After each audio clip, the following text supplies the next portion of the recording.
Hello friends, today's video is an introductory video of Buddhism and Jainism. In earlier videos, we had covered Harappan culture and Vedic culture.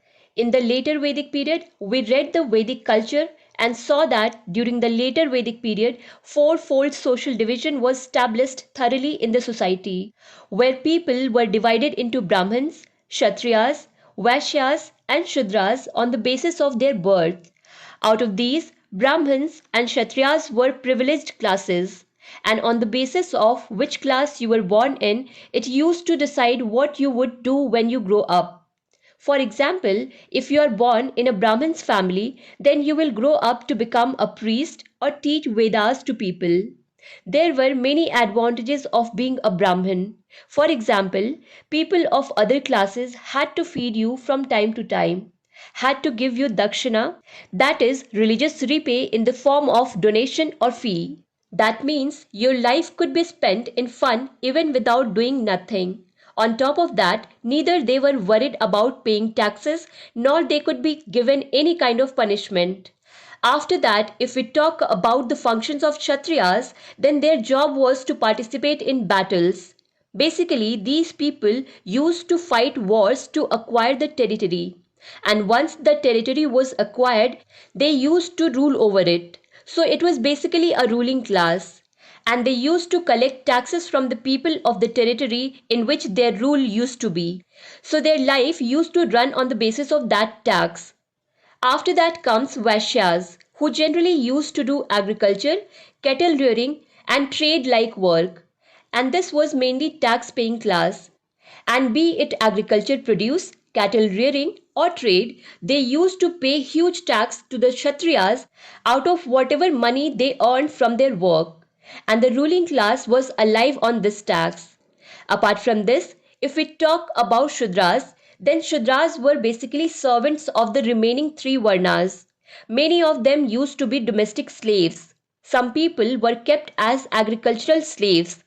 Apart from this, these people used to work as hired laborers, that is, like a daily wage labor.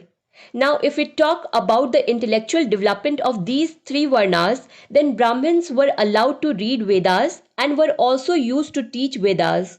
Kshatriyas could also read Vedas, and Vaishya Varna was also allowed to read Vedas. But the Shudras were kept away from the Vedas. They could neither read the Vedas nor were they allowed to wander around where the Vedas were being recited. It was completely restricted for the Shudras. So, due to this type of social division, a tension was created in the society. Shudras did not like this social division because no matter how talented those people are, how hardworking they are, it doesn't matter because they have to become slaves when they grow up. After this, if we talk about Vaishya Varna, then Vaishyas were contributing a lot in the economic development of the society.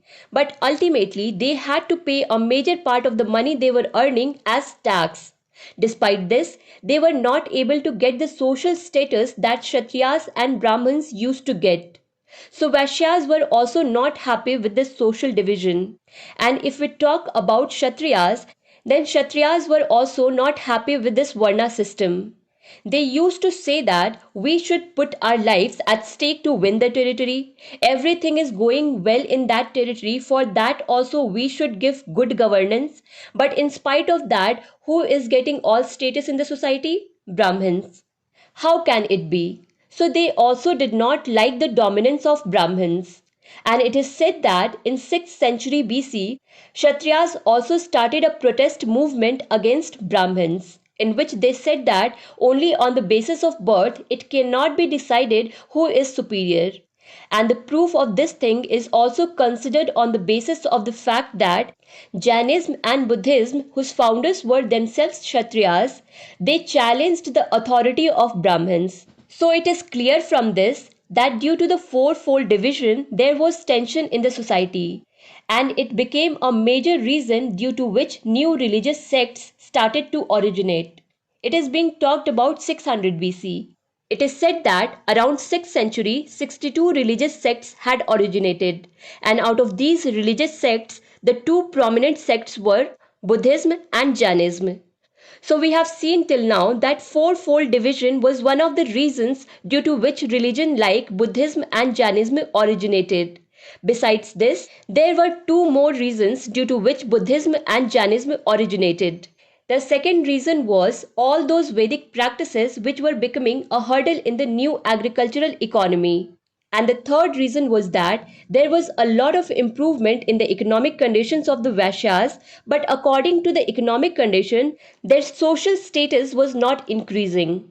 So here we have already understood the first reason in detail. Let us also understand the other two reasons in detail. See, 600 BC. This was the time when the agricultural economy was growing very fast, and the main reason for this was the extensive use of iron. We had seen in the videos of the later Vedic period that due to the discovery of iron and iron plows, there was rapid improvement and development in the agriculture. And now these people were using iron plows as well as bullocks to plow the field. But Vedic practices like cattle sacrifice remained a hurdle for this new agricultural economy. And now it has become a common belief that if the agricultural economy has to be established, then cattle sacrifice and animal killing have to be stopped. So, this was the second reason for the origin of religions like Buddhism and Jainism. Now, let's see what was the third reason. The third reason was that around the 6th century, many large independent kingdoms started forming in the northern part of India. These were called Mahajanpadas. And in these Mahajanpadas, punched marked coins were being used for trade, due to which trade and commerce was progressing quite fast, and the people of Vaishya Varna who used to be involved in trade and agriculture, their wealth started increasing. So wealth had come to them. But what about social status? Because their social status was still lower than Brahmins and Kshatriyas. So these people were ready to fund new religious startups.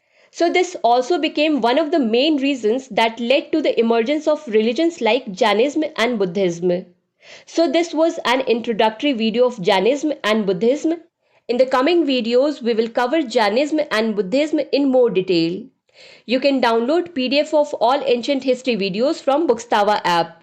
To understand Indian history and Indian polity in detail, do follow Bookstava playlist. Link is given in the description box. Thank you for watching Bookstava.